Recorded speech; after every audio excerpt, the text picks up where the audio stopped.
Meet Moses Shaha, leader of Kenya's small-scale farmers, hoeing maize on his family farm by the coast. Now, like farmers across the world, he's being urged plant crops not just for food, but for fuel.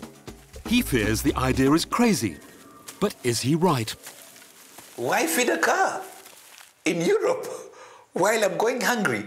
And you're telling me to substitute my land where I will grow my small crops, however small, yeah, with biofuel crops.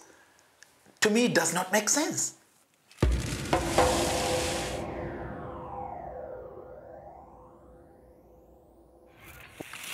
The black seeds of the jatropha tree, rich in fuel that can be burnt like oil. Jatropha's the biofuel that everyone's talking about in Kenya. In theory, jatropha could mean growing biofuels without jeopardizing food security. That's because it grows in marginal lands where food crops don't flourish so well. We do have spots of places where jatropha has been grown in homesteads. And we have been trying to see if those seeds can produce enough oil for someone to be bold enough to say, this is going to change my lifestyle. So Future Food took Moses on a trip to help solve his and our dilemma. Food or fuel. He'll be in for some surprises. Hodi, hodi. Karibu, karibu. Peter Ndungu has been growing biofuels for 6 years.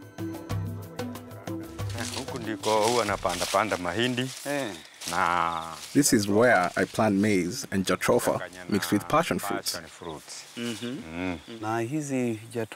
Does the jatropha negatively affect your food crops? I have been intercropping it with maize since 2006, and I have not seen any harm in it.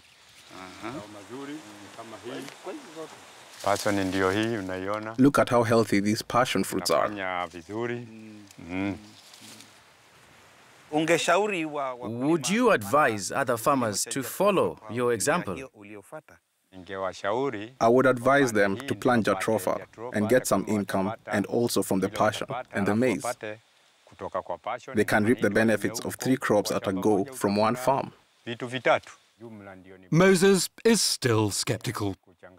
Looks a good thing. It looks a good thing. But still, remember I said there were very few trees.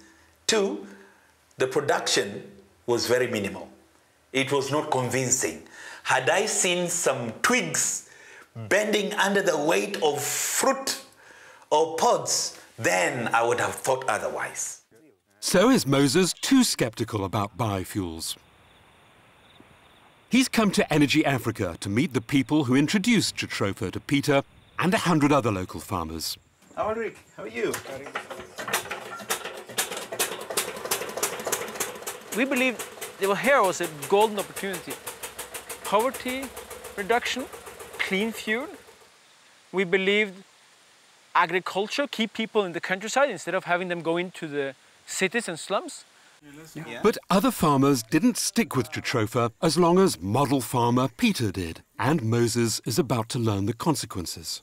What are some of the significant challenges that you may have come across? One thing is growing jatropha.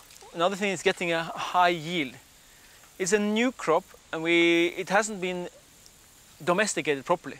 So how to get a high yield, how to prune it correctly, how to be guaranteed a production which makes it viable, that is still a challenge.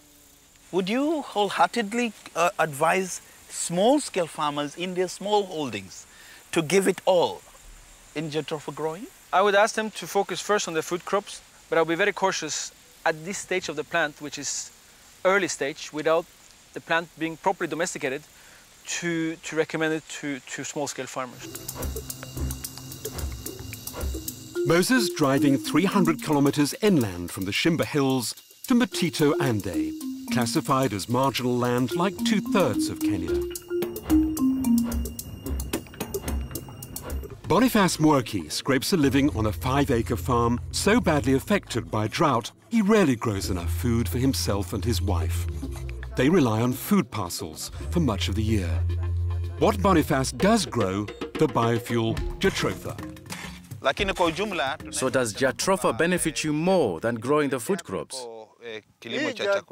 Jatropha is 10 times more profitable than when I farm food. Because when the drought comes, we cannot rely on those food crops. Jatropha, therefore, provides an alternative income for me to buy food. Open the valve. Looks good, but Moses isn't convinced Boniface's success shows the whole project is working. As we went out there to see Mr. Boniface, he's one of the model farmers. But the indicators of success of this project were quite absent. Yeah? And do you think this is the most viable project that you think can bring farmers out of poverty? What has he produced out of that land? For 48 years, he's been living there. And in fact, this is the first time he's producing something out of that land. Moses is about to learn something that could finally dent his skepticism. Biofuel farming has encouraged innovation in food farming. There is a holistic angle to this magic crop. There is the environmental benefit, the ecological benefits. Apart from that, the improvement on soil. They might even actually end up in the end of all this magic benefiting from growing other crops because the soil rehabilitation, the moisture and things like that. Biofuels and the benefit for Africa is not exports. It is for local improvements and needs. That's the truth of the matter. It will never make a big industry for exports. It will never make a big industry, but it will improve the lives as they are. Moses now uncertain what to advise other farmers, though not yet ready for biofuels himself. Moses Shaha would not plant jatropha as yet because I am torn in between the stories that I've seen.